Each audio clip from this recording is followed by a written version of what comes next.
The Tampa Bay Buccaneers have a rookie that's skyrocketing up the depth chart, and it's somebody that you have to take notice of because he is just like, okay, he's playing well. And as training camp opens, it's going to be really interesting to see what happens and kind of how much playing time he gets. If you're new to the channel, we're Detroit Lions fans, but we have this channel all about teams and stories that the national media just kind of overlooks. And this guy that I'm talking about is Jalen McMillan.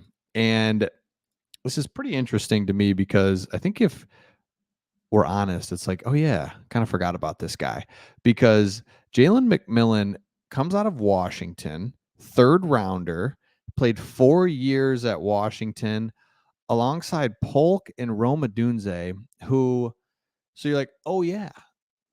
And I love these guys because, and here's what I love. You saw this with like the Ohio State wide receivers, just loaded. Jamison Williams. You've got all those guys that Chris Olave. There's like five of them. I can't even think of them. But my point is, they can't all get the ball. They can't all be superstars. So Rome Odunze kind of is the headliner. Polk's there as well. But it's like, you know what? If McMillan was at anywhere else in the country, he would have been the number one wide receiver. He would have been the man. He would have been a second round pick, first round pick.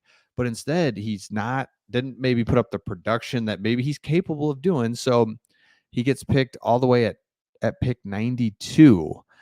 It's like, okay, let's go. So he's 6'1, 14 yards per reception, 80 catches, 1,000 yards, 9 touchdowns, even had a knee injury in 2023.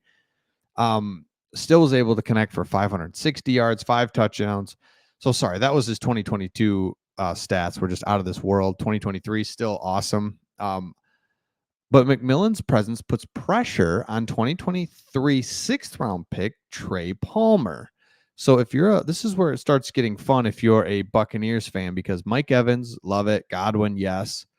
But what about this third wide receiver spot? This is where Jalen McMillan, not only is he not buried down in the depth chart, he's all the way up. He's a backup dude, but he could start for the Buccaneers as well and be really somebody that you have to pay attention to from a skill position side of things, because Baker Mayfield, we've talked about it.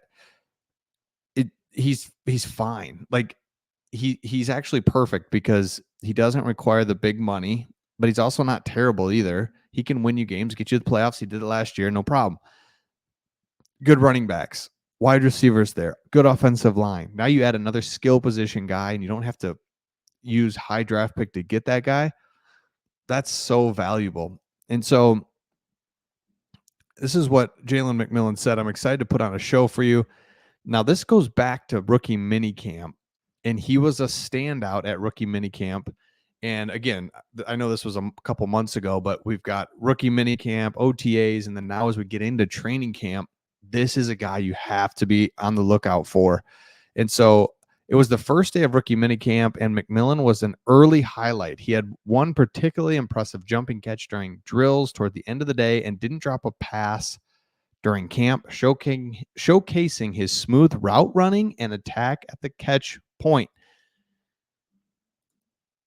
If you're a Buccaneers fan, you know your defense just generally keeps you in games.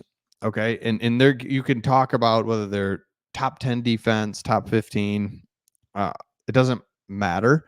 We know that they're not like the elite of the elite. So outside of that, if your defense can just keep you in games, I don't want to say that's fine, but like that's almost good enough. It's like, cool, keep us in the game. And then offensively, we need to score. It's the National Football League in the year 2024. We have to score. Baker Mayfield can score. We've got enough. We got a number one receiver. We've got good running backs. Now, depth at receiver. And what's happened is receiver has turned into a really important position in the NFL. And we've seen this, the shift from you have to run the ball and stop the run. Like everybody knows that in every level of football. If you can't run the ball or stop the run, it's like, well, what are we doing?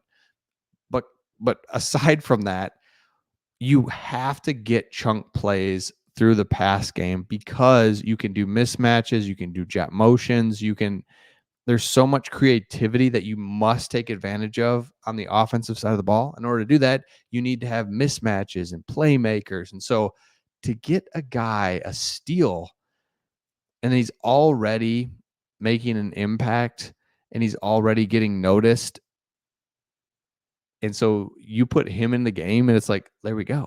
So if I'm a Tampa Bay Buccaneers fan, I've got to be super excited about this. Baker Mayfield, I think I've gone back and forth on him so much because part of me is like, he sucks. And then I'm like, well, how is he consistently kind of winning then?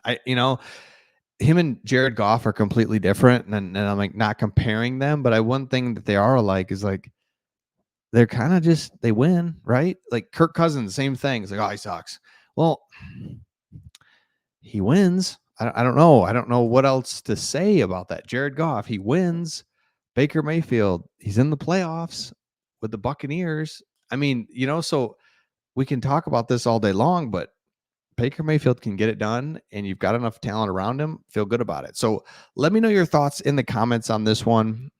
Again, we're Detroit Lions fans, but we love covering the NFL, and we love covering teams that just kind of get overlooked by the national media. So if you're a fan of the Buccaneers, you definitely want to subscribe to this channel. We cover a lot of different stories, but definitely Tampa is one of them. And so make sure you subscribe, and we'll see all of you on the next one.